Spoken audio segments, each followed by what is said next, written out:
واقع الحال في العراق كان يختلف فيما مضى عن الآن، وبلا شك كانت هذه السنوات الطويلة حبلى بالأحداث والمتغيرات، كما شهدت تحولات كبيرة وجذرية في مؤسساته على اختلافها، وعلى وجه الخصوص في مؤسسته العسكرية.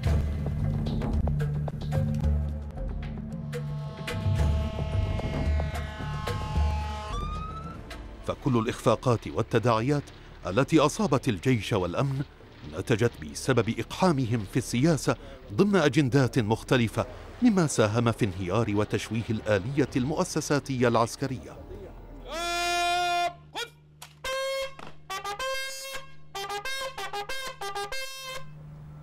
الجيش هو القوات المسلحة للدولة، وهو من أبرز أركان السلطة وأدواتها التنفيذية إلى جانب الحكومة من أجل إدامة أمنها الوطني والقدرة على البقاء والاستمرار وكفالة الاستقلال السياسي وضمان وحدة أراضيها.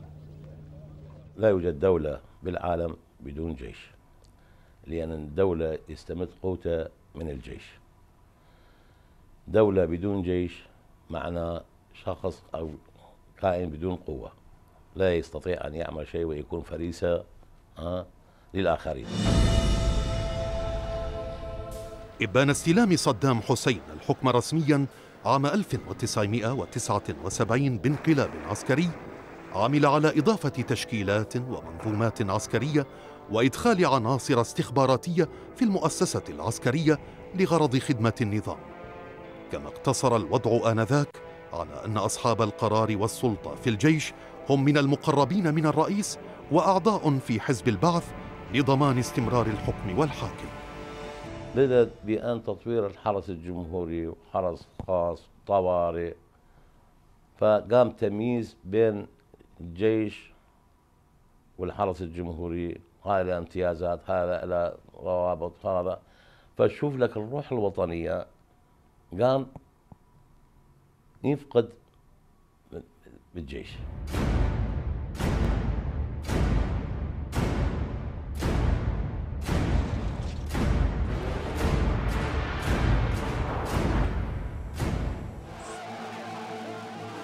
كان الجيش العراقي ذا قوة ضاربة مدعوما من الرئاسة العراقية، ونتيجة لبعض المناوشات الحدودية مع الجارة إيران دخل الجيش في حرب من أطول الحروب المعاصرة، الحرب العراقية الإيرانية بين عامي 1980 و 1988، والتي سميت بحرب الخليج الأولى.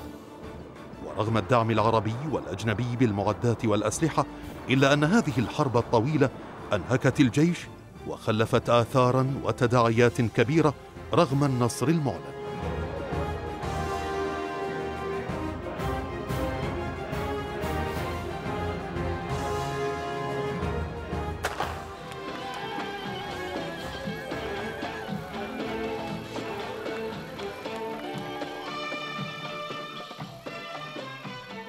الجيش تدهورت الأمور من دخل الحرب مع إيران. الحرب مع إيران فرض على الجيش، فمن دخلنا بالحرب مع إيران وطولت 8 سنوات بدت الجيش يتفكك. عملية دخول الكويت وأيضا قبلها الحرب العراقية الإيرانية وما تلت المشاكل مع الأمم المتحدة، هذه كلها كانت من الأسباب الرئيسية لتدني كفاءة القوة الجوية العراقية. طلع الجيش العراقي مرهق، خسر كفاءات قوية وظهروا كفاءات جديدة مو بالمستوى اللي راحوا. وسرعان ما تطور الوضع سلبيا بدخول الكويت وما تلاه من حرب مدمرة، حرب الخليج الثانية أو عاصفة الصحراء عام 1991، والتي شنتها قوات التحالف المكونة من 34 دولة بقيادة الولايات المتحدة الأمريكية لتحرير الكويت من الاحتلال العراقي بعد أخذ الإذن من الأمم المتحدة وإدخال العراق في حصار شامل ضمن عقوبات دولية، مما أنهك الجيش العراقي بشخوصه ومعداته وأهلك بنيته العسكرية.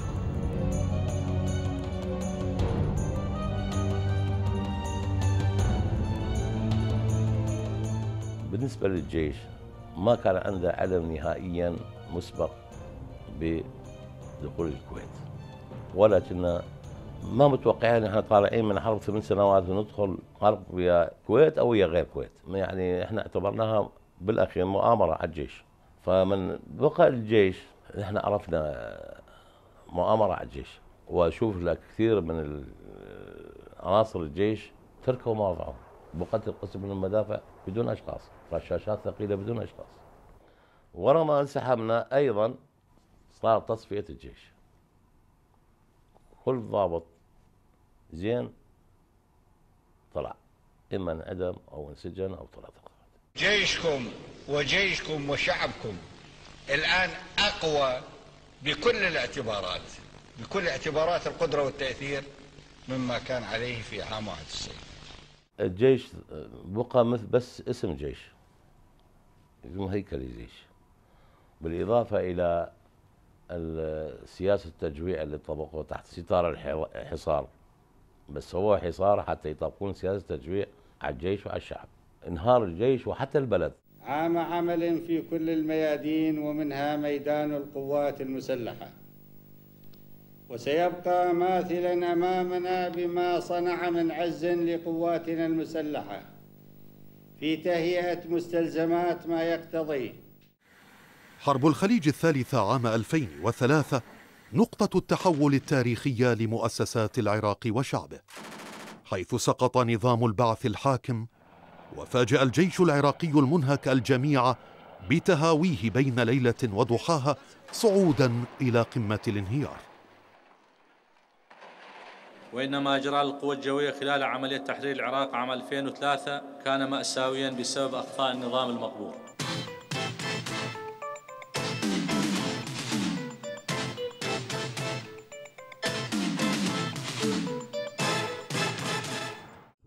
كنتيجة حتمية لسقوط النظام، جاء قرار حل الجيش من قبل الحاكم المدني الأمريكي المعين بول بريمر، وحث الدول الأعضاء في التحالف على الإسهام بالمساعدة على جميع الأوجه بما فيها القوة العسكرية، ريثما يتم تسليم العراقيين إدارة بلدهم بعد أن يتمكنوا من ترتيب أوضاعهم الداخلية، وبما يضمن حقوق مختلف مكونات المجتمع العراقي، باعتبار الفترة الانتقالية خريطة طريق تسير على خطاها جميع الأطراف وبإشراف دولي. مذكرة تفاهم سحب القوات الأمريكية من العراق اللي راح تكون بها مرحلتين. المرحلة الأولى تبدأ 30/6 اللي تنسحب منها كافة القوات الأمريكية القتالية من خارج المدن والقصبات. المرحلة الثانية هي مرحلة انسحاب القوات الأمريكية من العراق، هي راح تكون في نهاية عام 2011. احنا نظام جيشنا من نتشكل عام 1921 ولحد هذا اليوم هو نظام بريطاني، فكل حركته تدريبه وكل مناهجه أكثرها بريطانية. بس بالوقت الحالي من خلال قوات التحالف الموجودين معنا بصفة مستشارين نستفسر منهم ونستفاد من خبرتهم أو من أسلحتهم أو قدر الإمكانية اللي هو يزودنا بها حسب المعلومات اللي متوفرة عنده.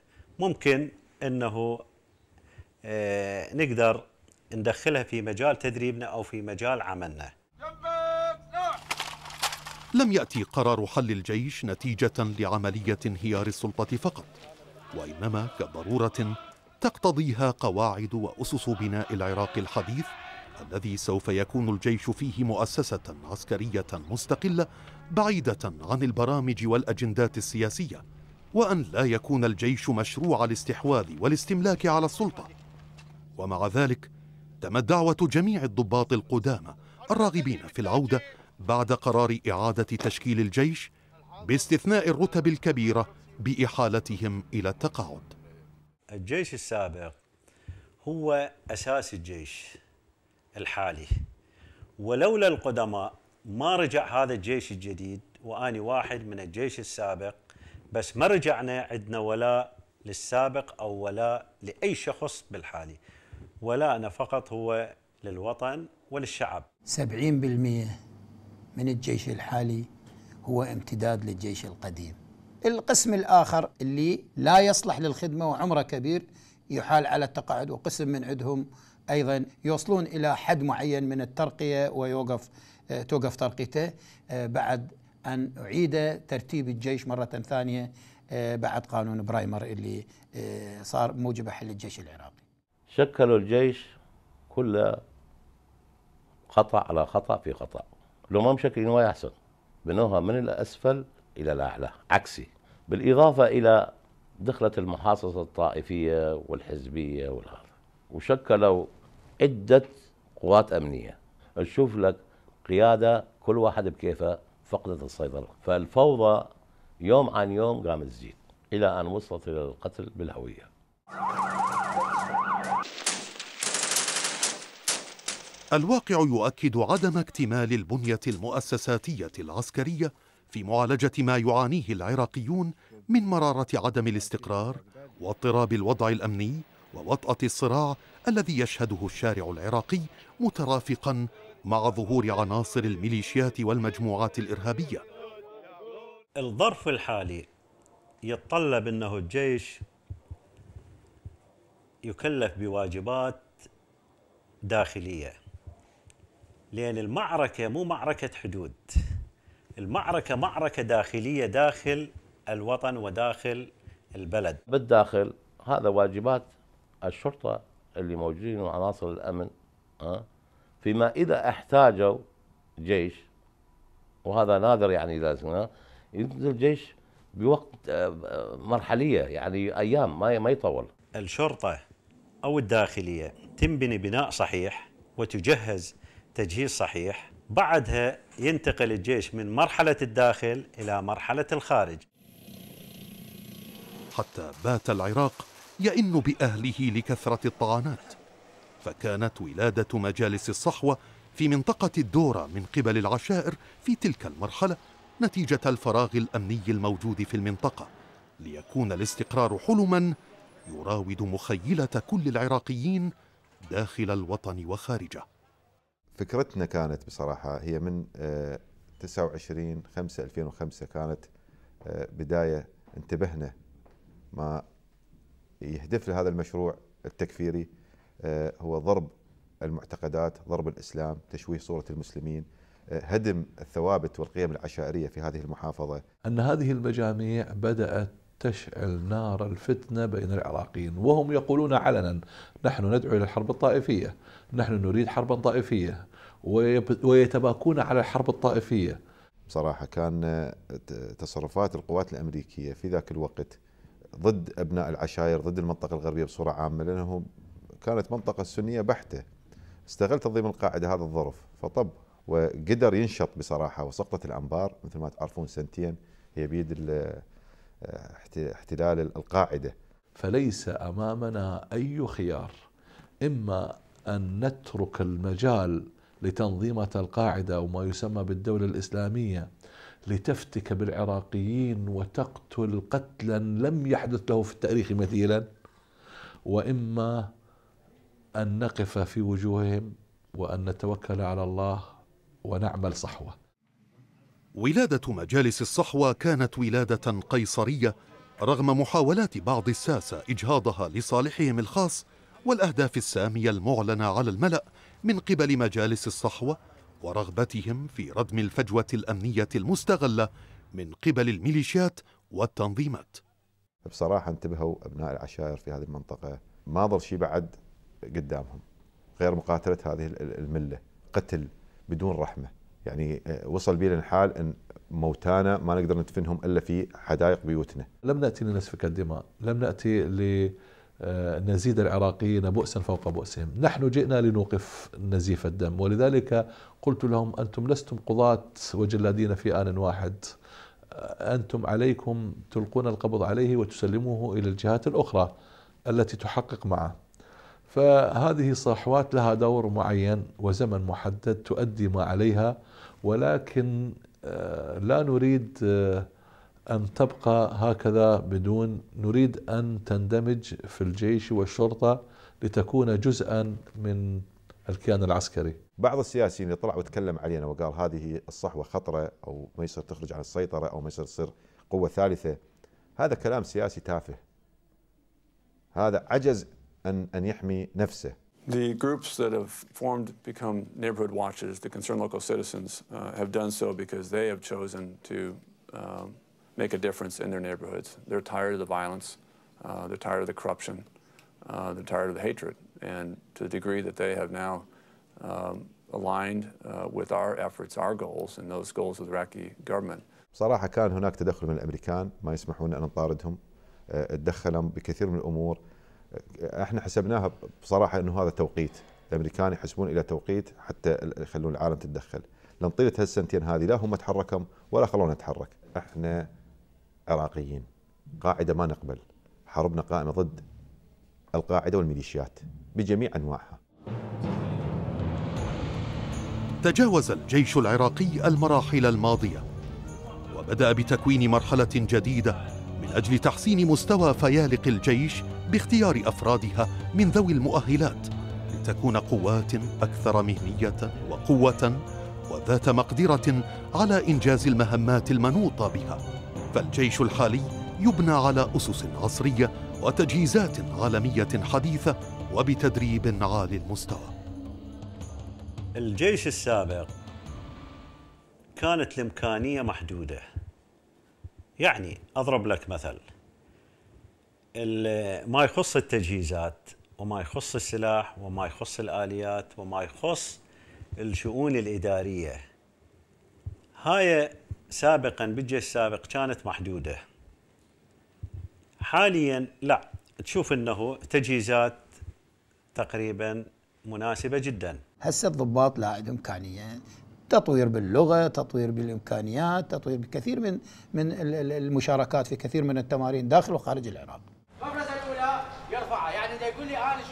دعم لوجستي وأسلحة ومعدات عسكرية أكثر تطوراً واستبدال للأسلحة القديمة بالجديدة من سلاح مدفعية ودبابات حديثة وأنظمة دفاع جوي، من طائرات حربية مزودة بالصواريخ وطائرات استطلاعية للمراقبة والتدقيق لم تكن متوفرة في السابق. تجهيزات أمنية لاستلام المهمات الأمنية بعد انسحاب القوات الأمريكية وحلفائها. We work with our Iraqi brother officers and sergeants to help them understand the larger requirements of training, not just that America uses, but also our NATO and other coalition partners, what kinds of training that they use so that Iraqi military will be able to take its place among the finest ranks of military in all the world. نعم، قوات التحالف قدمت مساعدة لوجستية، مساعدات أخرى بالتدريب. كثير من الطائرات الموجودة حاليا في الخدمة لدى القوى الجوية العراقية هي هدية من القوى الجوية الأمريكية وأيضا من الجيش الأمريكي. فإحنا لازم من ناحية التسليح نتطور مع تطور العالم يعني، فالجيش أيضا يتطور بالناحية التسليح.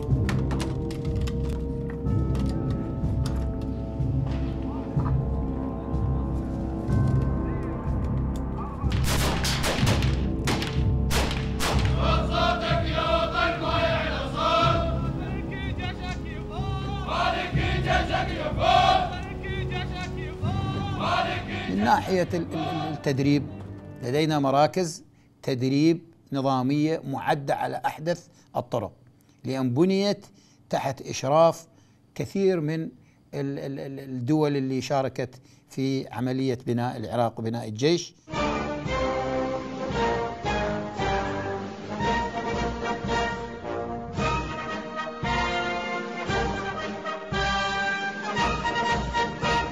لم يعد الانتساب إلى وزارتي الدفاع والداخلية مقتصرا على الرجال، بل انضمت المرأة العراقية إلى سلك الشرطة لتصبح شرطية أسوة بالرجال ولتقوم بعدة مهمات كانت حكرا على الرجال.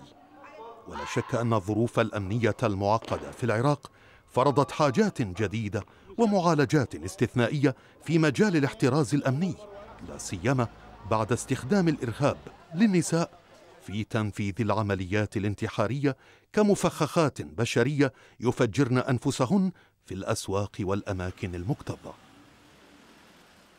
سوينا رد عملي هي تجربة بنات العراق. صار عقد ومشروع يموله من قبل قوات التحالف، وتم الانخراط في هذا المشروع 85 امرأة. هاي ال 85 تم تدريبهم تدريب جيد، كيفية التفتيش، كيفية الانتباه على شغلة الانتحاريات أو غيرها بالأسواق، بثيناهم بالأسواق والمدن والمداخل والمخارج، ودا يقومون بعملهم بشكل جيد. قبل السقوط قدمت يعني أوراق للكلية الشرطة يعني بعد إكمالي الإعدادية، ويعني ما قبلوا به وقالوا لي إنه هذا يعني المجال مختص للذكور فقط دون الإناث. يعني من تخرجنا كضباط كان التنسيب حسب رغبة الضابطة العراقية. تدريب النساء لم يأتي هينا، فقد فرضت الظروف الاجتماعية في البلاد نمطا من التعامل مع المرأة يجنبها الأعمال ذات الطابع العنيف. لكن بعد أن ضرب الإرهاب طول البلاد وعرضها، اضطرت المرأة إلى التطوع وتكثيف الحضور وسرعة التعلم للتعاطي مع الملف الأمني في جانبه الأكثر قسوة. دورة جديدة، فكان التخوف من قبل المتقدمات، بحيث احنا من اجينا كانت يعني تقريبا بالمئة متقدمة، لكن بدت يعني تهبيط المعنوي سواء كانوا من الاهل او الاصدقاء او يعني المقربين للفتاة من تقدم لها يعني انه الوضع الامني مو زين، او كنظرة انه تصبحين ضابطة بالشرطة العراقية يعني لها مفهوم اخر بنظر الناس. يعني الدورة ككل هي 9 أشهر، لكن الدورة التأهيلية التدريب اللي كان من الساعة 8 صباحا لحد الساعة 2 مدتها 45 يوم، وتسمى الدورة الأساسية. أما من ناحية الأمن الوطني الداخلي، فتشكل العبوات والأحزمة الناسفة المتفجرة والخطر الكامن وراءها الهاجس الأكبر والجزء المميت من المشهد العام على أرض العراق، وهو الأمر الذي يتطلب الحيطة واليقظة والمعرفة الدقيقة عما يجب البحث عنه والاحتراس منه للبقاء في مأمن من هذا الخطر القاتل.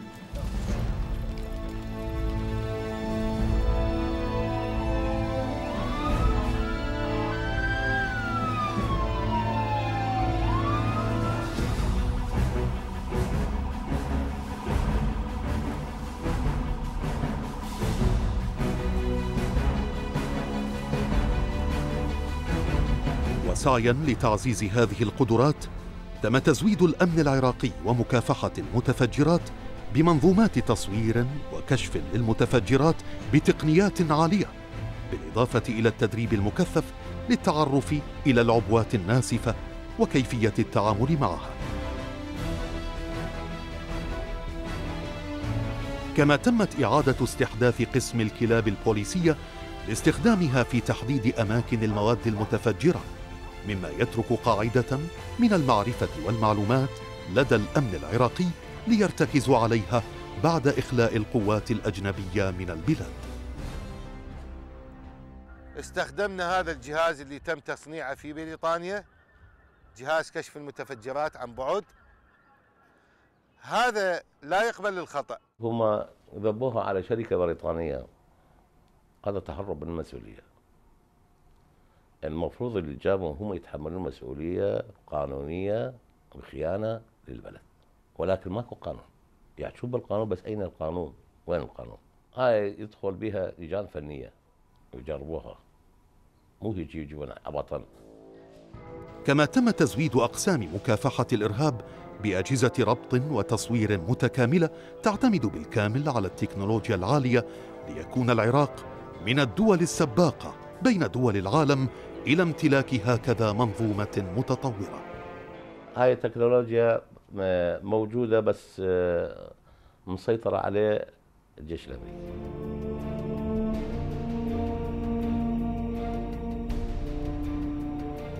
أنا هسه أحتاج إلى قوة جيش حقيقي يخلصني من هذا النزيف اللي يصير ببلدي.